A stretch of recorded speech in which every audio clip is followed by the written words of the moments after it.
आप देख रहे हैं हॉट स्टॉक्स में हूं पल्लवी। शेयर मार्केट में गिरावट का दौर आज भी जारी रहा। शुरुआत गिरावट के साथ हुई। निफ्टी एक बार फिर 9200 के ऊपर खुला, फिर पूरे दिन ही इसके नीचे कारोबार देखने को मिला। अंत में 9200 के नीचे क्लोजिंग हुई। 9150 के ठीक ऊपर क्लोजिंग दी निफ्टी ने। सेंसेक्स की बात करते 182 अंकों की गिरावट के साथ क्लोजिंग हुई। निफ्टी भी 53 अंक की क्लोजिंग गिरकर क्लोज हुआ। आज अगर सेक्टोरल बेसिस पे देखें तो रियल्टी, फार्मा में खरीदारी देखने को मिली, लेकिन आईटी, टेलीकॉम, मेटल शेयरों में दबाव देखने को मिला। आईटी शेयरों पर दबाव इन्फोसिस के नतीजों की वजह से रहा। इस हफ्ते सेंसेक्स और निफ्टी में 1% से ज्यादा की गिरावट देखने को मिली। अगर पूरे हफ्ते का ट्रेंड देखें तो आईटी और मेटल इंडेक्स 4% से ज्यादा टूटे, जबकि बैंक, एफएमसीजी और फार्मा इंडेक्स इस हफ्ते हल्की बढ़त के साथ क्लोज हुए। एफआईएस और डीआईएस के आंकड़ों पर नजर डालें तो आज भी एफआईएस की बिकवाली जारी रही। 407 करोड़ की कैश में बिकवाली करी एफआईएस ने, वहीं डीआईएस की तरफ से लगभग 65 करोड़ की कैश में खरीदारी होती हुई दिखी। तो ओवरऑल वीक में भी कमजोरी देखने को मिली है और साथ आज की क्लोजिंग भी गिरावट के साथ हुई है। लेकिन नतीजों के बाद विशाल सिक्का ने कहा कि आईटी सेक्टर में चुनौतियां अभी बरकरार हैं। इसके बावजूद भी कंपनी की ऑपरेटिंग मार्जिन गाइडेंस बेहतर रही है। The financial year that has gone by and look at the year ahead. Q4 came in at up 0.7% on reported and flat on constant currency, which is weaker than we had expected. But we had several signs of strong performance on margin. We did good at 24.7%, as well as on revenue per employee. The company grew by 2%. For the first time, we had a significant outpacing of the revenue with the number of employee additions. 3.3%, we achieved this growth with 3.3% employee. और बिरला सन life mutual fund के को chief investment officer Mahesh Patil मानते हैं कि IT industry की growth पहले के मुकाबले कम हो गई है। तो आईटी इंडस्ट्री में एक तो ग्रोथ जो है वो काफ़ी हद से नीचे आ गई है। जो पहले ग्रोथ हुआ करती थी 15-20%, वो अभी 8-9% के आसपास है। और रिसेंटली गार्टनर का भी जो ग्लोबल रिपोर्ट आया था, वहाँ पे भी ग्लोबल ग्रोथ में भी कुछ इम्प्रूवमेंट नहीं दिख रही है। और इंडियन कंपनीज़ की अगर बात करें ओवरऑल आईटी सेक्टर में, तो ग्रोथ थोड़ा चैलेंज ये साल में भी लग रहा है, ऐसा रहेगा। और मार्जिन में भी थोड़ा सा प्रेशर दिख रहा है, बिकॉज रुपी का जो अप्रिसिएशन हुआ है रिसेंटली, उसके कारण थोड़ा सा मार्जिन में प्रेशर आ सकते हैं। तो ओवरऑल ग्रोथ ये सेक्टर की ऐसा दिख नहीं रही है कि 10% से ऊपर चली जाएगी। हालांकि स्टॉक काफ़ी हद से अभी अंडर परफॉर्म किए हैं काफ़ी टाइम से, बट जब तक ग्रोथ इम्प्रूवमेंट नहीं होगी यहाँ पे ओवरऑल आईटी सेक्टर में आउट परफॉर्म करना मार्केट को मुश्किल लग रहा है। आपने सुना महेश पाटिल को, और आज के एक्सपर्ट विवेक करवा भी हमारे साथ मौजूद हैं। गुड इवनिंग विवेक, आपने इन्फोसिस के नंबर्स भी देखे और फिर अलग अलग एक्सपर्ट्स की भी आपने राय सुनी। आपकी नज़र में अभी जो नंबर्स आए, साथ ही एक तरफ से जो डिविडेंड पे आउट की अनाउंसमेंट्स आई, साथ ही बायबैक को लेकर एक बड़ी रकम कंपनी ने अलग कर दी है, इसका असर क्या देखते हैं आने वाले दिनों में बाकी आईटी कंपनीज के शेयर पर? बिकॉज आईटी बेलवेदर इन्फोसिस की तरफ से जो गाइडेंस है काफ़ी कमज़ोर है। अब आगे चल के आईटी में आपका आउटलुक क्या है, और साथ ही निफ्टी को लेकर आप कितने पॉजिटिव लग रहे हैं? पल्लवी, पहली चीज तो कोई भी स्टॉक के लिए अगर कंपनी बाईबैक करती है या फिर डिविडेंड डिक्लेयर करती है तो वो पॉजिटिव होता है, और वो शॉर्ट टर्म के लिए ही पॉजिटिव रह सकता है। फाइनली स्टॉक किस बलबूते पे ऊपर जाएगा, अगर जाना है तो वो होगा ईपीएस ग्रोथ और अर्निंग्स। और आज अगर देखें तो जो मार्केट एक्सपेक्टेशन था उसके लगभग मतलब बराबर ही उन्होंने अनाउंस किया है। रिजल्ट्स जो भी आए हैं बराबर आए हैं, लेकिन फ्यूचर गाइडेंस काफी ब्लीक अनाउंस किया है उन्होंने। मतलब 6.5 रेवेन्यू ग्रोथ अगले साल के लिए, 6.5 to 8.5 काफी नेगेटिव है ये। तो मेरे हिसाब से आईटी आज के दिन ग्रोथ इंडस्ट्री नहीं रहा है। एक जमाने में जैसे बहुत बड़ा ग्रोथ इंडस्ट्री हुआ करता था, ये एक साधारण सा बाकी जो भी बाकी सेक्टर्स है वैसे हो गया है। और आगे चलते कोई बड़ी रैली इसमें नहीं आने वाली है आईटी सेक्टर में ओवरऑल। और एक और कोई भी एनालिस्ट अभी तक मानने के लिए तैयार नहीं है कि एक जो जिसको बोलते हैं ना आर्टिफिशियल इंटेलिजेंस, ये आर्टिफिशियल इंटेलिजेंस इतना हावी होने वाला है इंडिया में भी और वर्ल्ड वाइड, जो मेरे हिसाब से करीबन 20% एम्प्लॉइज तो यहाँ से जॉबलेस हो सकते हैं जैसे जैसे ये आर्टिफिशियल इंटेलिजेंस आएगा। तो ये पूरा एक डिस्ट्रक्टिव मॉडल आएगा जहाँ पे कंपनीज को पूरा रिवैम्प करना पड़ेगा उनका बिजनेस मॉडल्स टोटली। तो काफी रफ पैच रहने वाला आईटी इंडस्ट्री के लिए। ठीक है, इन्फोसिस अगर 900 के नीचे मिलता है तो एक करेक्टिव रैली वापस आ सकती है, वो ट्रेडिंग बेट में आप यूज कर सकते हो, लेकिन अगर लॉन्ग टर्म के लिए आप बोलोगे तो मैं तो पोर्टफोलियो में नहीं रखूंगा आईटी। तो आईटी स्टॉक्स फिलहाल इंट्राडे में आप बेट फिर भी कर सकते हैं, लेकिन अभी थोड़ा सा कॉशियसनेस के साथ यहाँ पर चलना होगा। आईटी के साथ साथ और भी किसी शेयर पर आप सवाल पूछना चाहते हैं, टोल फ्री नंबर्स पर कॉल करें या फिर आप हमें व्हाट्सएप और फेसबुक के जरिए भी अपने मैसेजेस पहुंचा सकते हैं। चलिए शुरुआत करेंगे, कुछ सवाल हमें मिल रहे हैं। इस वक्त एक सवाल हमें भेजा है प्रवीण ने और एसबीआई को लेकर ये जानना चाह रहे हैं।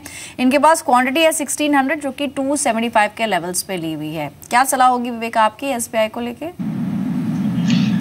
इस पे वापस डिपेंड करता है कि ये शॉर्ट टर्म निवेशक है या फिर लंबी अवधि के लिए निवेशक निवेश करके रह सकते हैं। देखिए एसबीआई अब जो भी सब्सिडरीज थी उन सबको मर्ज करके एक सिंगल बैंक सिंगल एंटिटी बन गया है और ये साइज वाइज भी बहुत मुझे इंटरेस्टिंग लग रहा है। इनफैक्ट जी बिजनेस पे मैंने काफी बार ये बोला हुआ है कि बैंकिंग सेक्टर पे ओवरऑल मैं बुलिश हूँ और जो भी लार्ज कैप बैंकिंग स्टॉक्स है चाहे वो प्राइवेट में हो या चाहे पीएसयू में हो मैं उन पे काफी बुलिश हूँ।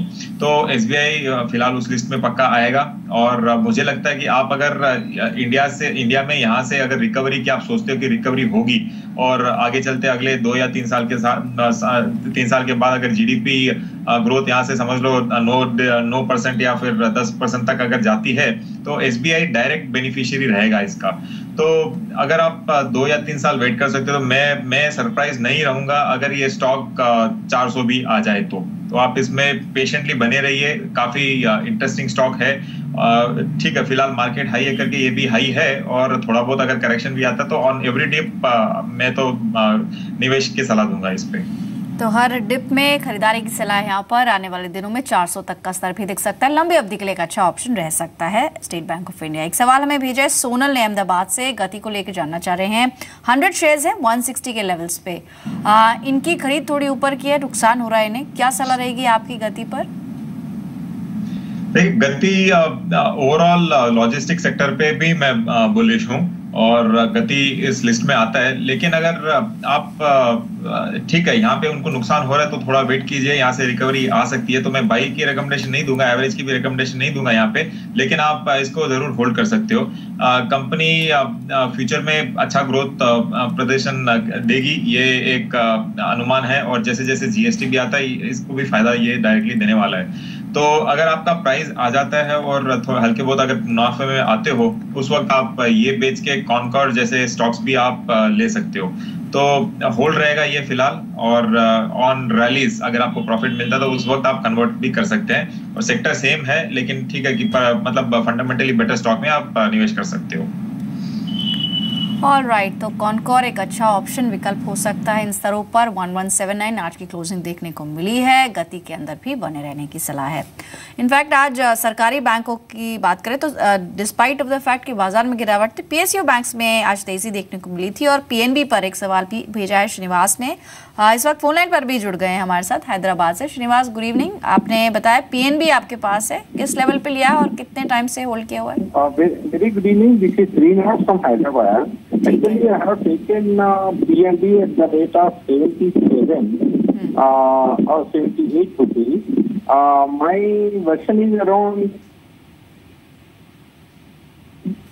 what you like to give advice. Whether shall I hold or shall I profit? Srinivas आप शायद जी आप पीएनबी के अलावा भी कोई शेयर जानना चाह रहे हैं? Yes, I have Asian Paints. Okay. That is at the rate of 720 rupees. 200. But at the same time, Walkard I have 500 at the rate of 1,000 rupees. Sir आपकी आवाज ज्यादा साफ नहीं है, लेकिन जितना हम समझ पाए एक एशियन पेंट्स आपने 740 के आसपास खरीदा हुआ है, साथ ही पीएनबी 78 पर आपकी खरीद है। दोनों शेयर्स लॉन्ग टर्म के लिए होंगे? 3 or long term only. Walkard is at the rate of 1,000 rupees. Okay, in fact Vivek, इनके पास पीएनबी भी है 78 के लेवल्स पे लिया हुआ है 1000 शेयर्स, और एशियन पेंट्स भी इन्होंने खरीदा है 740 के आसपास। आपकी सलाह क्या है दोनों स्टॉक्स पर? हाँ, देखिए अभी पीएनबी मैं स्क्रीन पे देख रहा था, 1000 शेयर लिया उन्होंने करीबन 778 रुपीज में। तो देख लीजिए डबल से ज्यादा उनका ऑलरेडी मुनाफा हो रहा है। और थोड़ी देर पहले, जस्ट 5 मिनट पहले हम लोग एसबीआई के बारे में बात कर रहे थे, तो जहां जहां एसबीआई आता है वहां पे आप पीएनबी भी फिट कर सकते हो वैसे के वैसे। तो मैं काफी बुलिश रहूंगा इस पे, और आप लॉन्ग टर्म इन्वेस्टर हो, इसमें बने रहिए, आपको ये नुकसान नहीं देने वाला है। तो लार्ज कैप कोई भी पीएसयू बैंक मैं प्रेफर करूंगा फिलहाल। एशियन पेंट्स 740 आज के दिन 1000 के ऊपर ये ट्रेड कर रहा है, और 1000 के नीचे कभी भी एशियन पेंट एक क्या बोले जूसी बाई लगता है मुझे तो।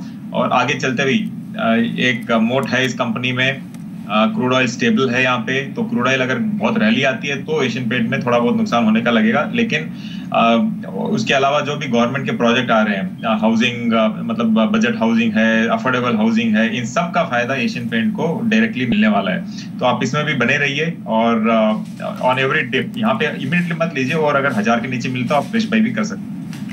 ऑलराइट, तो एशियन पेंट्स लंबी अवधि के लिए भी एक शानदार बेट हो सकता है। 1000 के नीचे अगर स्टॉक जाता है तो आप किसी भी गिरावट में खरीदारी का रुख अपना सकते हैं। फिलहाल बने रहे दोनों ही शेयर्स में। अगला सवाल शामिल करते हैं दर्शन का, अहमदाबाद से। आईटीसी को लेकर इनका क्वेश्चन है विवेक, और 750 शेयर्स इनके पास 260 के लेवल्स पे। इनकी खरीद से ऊपर 280 के आसपास क्लोजिंग में, हर शेयर पे 20 रुपए का मुनाफा हो रहा है। क्या करना चाहिए आईटीसी में? देखिए एवरग्रीन कंपनी है, और इस भाव पे अगर मुझे आप पूछोगे तो मतलब फंडामेंटली तो कुछ नेगेटिव हो नहीं सकता, ये आपको भी मालूम है, मुझे मालूम है, सबको मालूम है। लेकिन अगर प्राइस वाइज देखो तो थोड़ा बहुत मुझे ये कॉस्टली यहाँ पे लगता है।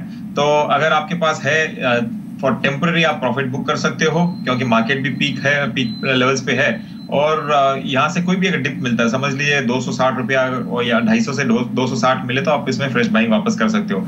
और मैं वापस ऐसे डिस्क्लोजर बता दूं, मतलब इसमें कोई फंडामेंटली कोई नेगेटिव है नहीं, बहुत शानदार कंपनी है। बस प्राइस पर्सपेक्टिव से मैं बोल रहा हूँ कि शॉर्ट टर्म में प्रॉफिट और लॉन्ग टर्म के लिए ऑन डिप्स बाई कर सकते हो आप। ऑलराइट, तो फंडामेंटली बेहद स्ट्रॉन्ग कंपनी, और किसी भी गिरावट में यहाँ पर खरीदारी की जा सकती है। फिलहाल बने रहने की सलाह है। अगला सवाल लेते हैं रवि का, अलीगढ़ से। बॉम्बे डाइंग को लेकर इनका क्वेश्चन है। इनके पास 100 शेयर्स हैं जो कि 70 रुपए के लेवल्स पे खरीदे हुए हैं। इनकी खरीद से लगभग 12 रुपए ऊपर है, मुनाफे पे बैठे। क्या करना चाहिए बॉम्बे डाइंग में? देखिए वापस एक जमाने में ये ब्लू चिप हुआ करती थी बॉम्बे डाइंग, और आज के दिन मतलब ठीक है, टेक्सटाइल आज के दिन अच्छा कर रहा है करके बॉम्बे डाइंग भी अच्छा कर रहा है। तो मेरे हिसाब से आपको अगर प्रॉफिट हो रहा है तो ये मत चिंता करिए कि बेचने के बाद 100 भी चला जाए तो भी आप मतलब ज्यादा सोचना नहीं चाहिए इसके बारे में। लेकिन अगर आपको मुनाफा हो रहा है तो आप इसमें से टेम्पररी निकल सकते हैं, पहली चीज। क्योंकि कंपनी ब्लू चिप से आज के दिन स्मॉल कैप कंपनी बन के बैठी है ये, और अगर स्टॉक की वैल्यूएशन भी अगर देखो तो 8.29 बुक वैल्यू पे ट्रेड कर रहा है, और हो सकता है कि ये मतलब पिछले 5 साल से कोई प्रदर्शन अच्छा नहीं दिया कंपनी ने। तो फंडामेंटली ठीक है, कंपनी है, आगे भी रहेगी ये, लेकिन मतलब ज्यादा मुनाफा आप यहाँ से एक्सपेक्ट नहीं कर सकते, इसके लिए आप प्रॉफिट बुक कर सकते हो इस पे। ऑलराइट, तो क्योंकि आपको अच्छा खासा मुनाफा हो रहा है, आप यहाँ से एग्जिट कर लें, फिलहाल इस स्टॉक से निकल जाएं। फोन लाइन पर हमारे साथ जयदेव जुड़े हैं राजस्थान से। नमस्कार जयदेव, गुड इवनिंग। पूछिए कौन सा स्टॉक है आपके पास? जी बताइए। कौन सा स्टॉक है? इक्विटास होल्डिंग है मैडम। ठीक है, किस लेवल पे खरीदा इक्विटास आपने? 183 पे। 265 रुपए में लिए हुए मैडम। 205, 183 पर भी खरीदा था क्या आपने? है मैडम, अलग अलग स्तरों पे काफी दिन हो गए मैडम। ठीक है, तो कितना टाइम रखेंगे इसको? मैं मैडम इसको लंबे टाइम रखूंगा। ठीक है, 205 रुपए पे खरीदा है, नुकसान हो गया इनको, लेकिन लंबी अवधि के लिए लिया है। तो इक्विटास होल्डिंग कैसा लग रहा है विवेक आपको? देखिए अगर मतलब लंबी अवधि का यहाँ पे डेफिनेशन इन्होंने नहीं बताया, लेकिन अगर काफी अगर लंबी अवधि के लिए बोले तो मैं दूसरे स्टॉक्स को पसंद करूंगा। ऑफ कोर्स इक्विटास एक बढ़िया कंपनी है, लेकिन एक चीज है कि एनबीएफसी जितने भी है आज के दिन मार्केट में काफी ओवर वैल्यूएशन पे चल रहे हैं। तो कंपनी अच्छी होते हुए भी वैल्यूएशन क्योंकि यहाँ पे ज्यादा है, तो अगर आप लॉन्ग टर्म के लिए लेते हो तो 3 साल के नीचे अगर सोच रहे हो तो आप प्रॉफिट बुक कर लीजिए। और अगर 3 साल के ऊपर सोच रहे हो तो बने रहिए। तो ये क्लियर डिमार्केशन में दे रहा हूँ, यहाँ पे 3 साल का टाइम पीरियड रहेगा अगर यहाँ पे आप निवेश करके वेट करना चाहे तो। और ओवरऑल माइक्रो फाइनेंस यूनिट्स आगे चलते भी मतलब काफी चेंजेस आ रहे हैं, डिजिटल इंडिया इसमें भी पिकअप कर रहा है और कैश ट्रांजैक्शन इसमें घट रहे हैं, तो क्या होगा कि थोड़ा बहुत बिजनेस हो सकता है कि बैंकिंग साइड में भी इसका शिफ्ट हो। तो इसके लिए बोल रहा हूँ अगर 3 साल आपका नजरिया है तो आप होल्ड कीजिए, और अगर 3 साल के नीचे है तो आप प्रॉफिट बुक कर लीजिए। ऑलराइट, क्योंकि आम निवेशक की भाषा में 1 साल को भी वो लॉन्ग टर्म मानते हैं, तो क्लियरली एक्सपर्ट की राय है कि अगर 3 साल आप होल्ड कर सकते हैं तो बने रहे इक्विटास के अंदर, इसमें आगे आपको मुनाफा हो सकता है। फोन लाइन पर रविंद्र हैं उड़ीसा से सवाल पूछने के लिए। रविंद्र जी गुड इवनिंग, पूछिए क्या जानना चाह रहे हैं। रविंद्र जी सुन पा रहे हैं आप? हाँ हेलो मैडम जी बताइए। Good evening madam. हाँ गुड इवनिंग, सवाल पूछें। मेरा ओएनजीसी में 200 से आता है, 200 से आता एवरेज 191 तक आता है, ठीक है, तो 6 महीने तक होल्ड कर सकता हूँ, तो क्या प्रॉफिट या लॉस थोड़ा बता दीजिए। कब खरीदा था आपने? ये थोड़ा 1-2 महीना हो गए। ठीक है, 1-2 महीने हो चुके हैं विवेक, और 6 महीने इसको ये रख सकते हैं। 191 की एवरेज बाइंग है, यानी कि अलग अलग स्तरों पे इन्होंने खरीदा है। फिलहाल क्या करना चाहिए? 212 का तो हाई था और उसके बाद से देखा जाए तो एक रेंज में ही है। जनवरी से अब ऑलमोस्ट आधा अप्रैल गुजर चुका है। क्या सलाह है आपके ओएनजीसी पे? पल्लवी, इसका मैं जवाब देता हूँ। उसके पहले जो आपने जस्ट कहा था ना कि आजकल निवेशक 1 साल भी लॉन्ग टर्म मानते हैं। एक्चुअली मैं एक मीटिंग अटेंड कर रहा था, मतलब स्पीच दे रहा था, जहाँ पे करीबन 400 लोग थे, और एक आदमी उठ के बोलता है कि मैं सुबह 10 बजे लेता हूँ, 3:30 बजे बेचता हूँ, वो लॉन्ग टर्म इन्वेस्टर है। तो ये आज सिचुएशन है, तो बहुत प्रिकेरियस सिचुएशन है बोलूंगा।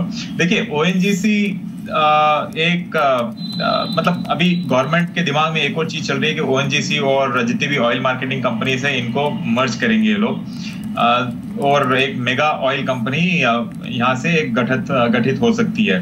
तो वैसे अगर देखो तो ओएनजीसी को पॉजिटिव रहेगा ये लॉन्ग टर्म में वापस। और दूसरी चीज, क्रूड आज के दिन स्टेबल है, तो ओएनजीसी में ज्यादा डाउनसाइड दिख नहीं रहा है मुझे। यहाँ पे आप बाई कर रहे हैं या फिर ऑलरेडी कर चुके तो कोई चिंता की बात नहीं है, आप इसमें होल्ड कीजिए। बस ऐसा एक स्टॉक है कि आपको स्लो एंड स्टडी रिटर्न ये देते रहेगा, और जिस दिन थोड़ा बहुत यहाँ से रिकवरी होता है तो ये स्टॉक भी इमीडिएटली ऊपर जा सकता है। तो 2 ट्रिगर है, एक तो क्रूड को आप नजर में रखिए, दूसरी चीज अगर मर्जर होती है सारी ऑयल कंपनीज और ओएनजीसी की तो ये इसको वो काफी फायदा देगा। तो लॉन्ग टर्म के लिए यस, अगर मतलब लॉन्ग टर्म में यहाँ पे 6 महीना ही बोलूंगा, काफी पॉजिटिव रहेगा, तो आप इसमें बने रहिए। लॉन्ग टर्म के लिए आपको फायदा हो सकता है, होल्ड ऑन करने की सलाह है ओएनजीसी में। और ऐसे ही कुछ चुनिंदा 20 स्टॉक्स हम लेकर आते हैं टॉप 20 में, जहां पर आप अगले कारोबारी सेशन में यानी सोमवार के दिन बेट कर सकते हैं। सबसे पहला स्टॉक है विविमेन लैब्स का। आज मिड कैप फार्मा शेयरों में अच्छी खरीदारी देखने को मिली, 6 गुना ज्यादा वॉल्यूम के साथ यह बाइंग का रुख बना। 120 रुपए के लक्ष्य के लिए आप बाय करें, 115 का स्टॉप लॉस रखें। आज के सेशन में ऑलमोस्ट 15% के जंप के साथ ये स्टॉक क्लोज हुआ है। साथ ही नजर रख सकते हैं आप इंडिया बुल्स रियलिटी पर। शेयर 3 सालों की ऊंचाई के करीब आज क्लोज हुआ है। मई 2016 के बाद पहली बार 100 रुपए का स्तर स्टॉक ने पार किया है। 110 के लक्ष्य के लिए बाय करें, 105 रुपए का स्टॉप लॉस लगाएं। अदानी ट्रांसमिशन, लगातार पिछले 3 दिनों से अदानी ग्रुप के शेयरों में गिरावट है, लेकिन उन सभी शेयर्स में से अदानी ट्रांसमिशन का शेयर सबसे बेहतर प्रदर्शन कर रहा है। औसत से ज्यादा वॉल्यूम के साथ यहाँ पर शेयर चढ़ा है 4% की मजबूती के साथ। 82 रुपए के लक्ष्य के लिए बाय कर सकते हैं, 78.60 का स्टॉप लॉस आपको इसमें रखना है। टीसीएस एक बाय कॉल हो सकती है। इन्फोसिस के खराब नतीजों और गाइडेंस से शेयर में जरूर दबाव देखने को मिला है, लेकिन यहां पर सोमवार को खरीदारी का मौका बनता है। बाय करें, 2375 के लक्ष्य के लिए 2310 का स्टॉप लॉस लगाएं। HPCL, आज ओएमसी शेयरों में अच्छी खरीदारी देखने को मिली। शेयर अपने 52 हफ्तों की ऊंचाई के करीब क्लोज हुआ है। यहां पर खरीदारी के लिए लक्ष्यों का 570 का, 554 का एक स्टॉप लॉस आप लगा सकते हैं इंट्राडे में। इसके अलावा इंजीनियर्स इंडिया EIL एक स्टॉक है। 2 साल में ऑयल एंड गैस सेक्टर में बड़े ऑर्डर्स मिलने की उम्मीद है। मजबूत ऑर्डर बुक से ब्रोकिंग हाउसेस भी काफी पॉजिटिव लग रहे हैं इस पूरे सेक्टर पर।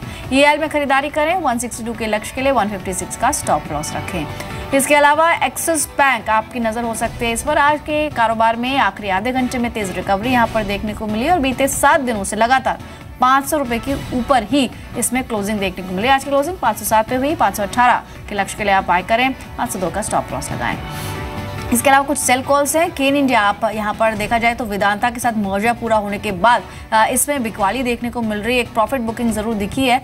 यहाँ पर सेल करके चलें, 289 के लक्ष्य के लिए 298 का स्टॉप लॉस आप रख सकते हैं। जेपी एसोसिएट्स, कुछ और नेगेटिव खबरें आज भी जेपी एसोसिएट्स के संदर्भ में आई। यमुना एक्सप्रेसवे अथॉरिटी का 15 अप्रैल तक 90 करोड़ जमा करने का आदेश है। रकम जमा न करने पर 1000 हेक्टेयर जमीन रद्द होने का भी खतरा इस कंपनी पर मंडरा रहा है। सेल करने की सलाह 12.40 के लक्ष्य के लिए 13 रुपीज का स्टॉप लॉस लगाएं। इंट्राडे के लिए सभी बेट्स होंगी तो अपना स्टॉप लॉस आप जरूर मेंटेन करें। इन्फोसिस आज भी गिरावट के साथ क्लोजिंग हुई और सोमवार को भी प्रेशर दिख सकता है। यहाँ पर सेल करके चले 915 के लक्ष्य के लिए 940 का स्टॉप लॉस लगाएं। स्टॉक अपने 52 हफ्ते के निचले स्तरों के करीब पहुंच गया है। आय मार्जिन FY18 की जो गाइडेंस है अनुमान से बेहद कम रही है, जिसे मार्केट ने बहुत पॉजिटिवली नहीं लिया। विवेक, आपने इन्फोसिस पे पहले भी कमेंट किया, तो इसके अलावा जो 9 स्टॉक्स हमने बताए इनमें से कोई शेयर जिस पर आप कुछ कहना चाहेंगे? पहले फ्रैंकली मैं और कुछ कर रहा था, मैंने ये 9 ध्यान नहीं दिए पूरे, तो मुश्किल होगा अभी।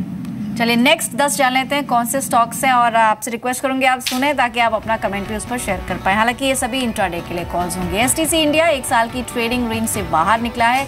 अंतिम चरण में शेयर में खरीदारी देखने को मिली है। यहाँ पर सोमवार के सेशन के लिए आप बाय कर सकते हैं। 186 के लक्ष्य के लिए 178 का स्टॉप लॉस लगाएं। वरुण बेवरेजेस अब तक के सबसे ऊपरी स्तरों पर यह स्टॉक बंद हुआ है। 492 के लक्ष्य के लिए बाय करें, 473 का स्टॉप लॉस लगाएं। GSPL आज तेल गैस शेयरों में ओवरऑल अच्छी बाइंग मोमेंटम था। अंतिम चरण में खरीदारी देखने को मिली है। 178 के लक्ष्य के लिए बाय करें, 170 का स्टॉप लॉस लगाएं। इसके अलावा स्टरलाइट टेक एक और बाय कॉल हो सकती है सोमवार के लिए। अब तक के सबसे ऊपरी स्तरों पर शेयर ने क्लोजिंग दी है। पिछले 3 सेशन से यहाँ पर लगातार वॉल्यूम में इजाफा देखने को मिल रहा है। 156 के लक्ष्य के लिए बाय कर सकते हैं, 146 का स्टॉप लॉस लगाएं। SRF वीकली चार्ट्स पर काफी स्ट्रॉन्ग लग रहा है। 2 महीने के सबसे ऊपरी स्तर पर स्टॉक ने क्लोजिंग दी है। 1715 का लक्ष्य आप रख सकते हैं। 1687 के स्टॉप लॉस के साथ इसमें खरीदारी की सलाह है। बॉम्बे बर्मा लगातार दूसरे सत्र में शेयर में तेजी देखने को मिली है। अपने सभी अहम एवरेजेस के ऊपर शेयर क्लोज हुआ है। 896 के लक्ष्य के लिए बाय करें, 880 का स्टॉप लॉस लगाएं। एक्सिस गेट्स छोटे IT शेयरों में से एक है। आज स्मॉल कैप IT शेयरों में खरीदारी देखने को मिल रही थी। निचले स्तरों से शेयर में खरीदारी देखने को मिली है। यहाँ पर खरीदारी के लिए लक्ष्य 174 का, 165 का स्टॉप लॉस लगाएं। इसके अलावा गायत्री प्रोजेक्ट्स एक स्टॉक है जहां पर आज 52 वीक हाई स्टॉक ने टच किया है। 2 हफ्ते की अपनी एवरेज से ज्यादा वॉल्यूम के साथ बाइंग होती हुई दिखी है। गायत्री प्रोजेक्ट्स में लक्ष्य होगा 162 का, 155 का स्टॉप लॉस। इसके अलावा पुंज लॉयड एक स्टॉक है। आज स्ट्रॉन्ग वॉल्यूम के साथ शेयर में तेजी दिखी है और अपने एवरेज के मुकाबले 4 गुना ज्यादा वॉल्यूम यहाँ पर देखने को मिला है। 25 रुपीज के लक्ष्य के लिए बाय करें, 22 का स्टॉप लॉस लगा सकते हैं। आखिरी शेयर टॉप 20 में होगा KEC इंटरनेशनल का। 3 दिन की कमजोरी के बाद शेयर में रिकवरी देखने को मिली है और अपने औसत के मुकाबले लगभग 1.5 गुना ज्यादा वॉल्यूम के साथ बाइंग हुई है। 4% की मजबूती के साथ शेयर क्लोज हुआ है। सोमवार के सेशन के लिए 222 का आप टारगेट रखें, 214 का स्टॉप लॉस लगाएं। विवेक, अगर इनमें से कोई भी शेयर आपने सुना हो तो आपका कमेंट? देखिए, इसमें 2-3 है। एक तो गुजरात स्टेट पेट्रोलियम GSPL आपने जो बोला था, ये काफी इंटरेस्टिंग बेट लग रहा है मुझे, और आगे चल के लग रहा है कि ये यहाँ से रैली देगा। और डेट लेवल्स आप देख लो, काफी ठीक है। P रेशियो भी कोई ज्यादा महंगा नहीं है, 20 की P पे ये चल रहा है, तो यहाँ से रिकवरी की एक उम्मीद है। ये फंडामेंटली हुआ।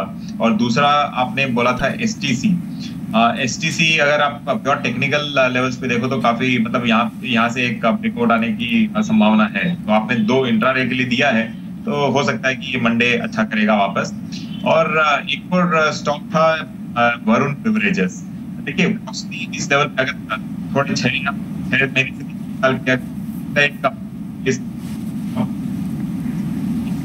ऑलराइट, तो ये टॉप 20 स्टॉक्स हमने बताए ताकि एक लंबी छुट्टी के बाद आप बाजार में मुनाफा कमा सकें। सोमवार के सेशन में इन सब स्टॉक्स पे आप अपने स्टॉप लॉसेस जरूर मेंटेन करें। शुक्रिया विवेक, आपका समय निकाला और बात की। तो फिलहाल हॉट स्टॉक्स में इतना ही। सोमवार को फिर लौटेंगे, आपको बाजार का हाल तो बताएंगे, साथ ही टॉप 20 स्टॉक्स। नमस्कार।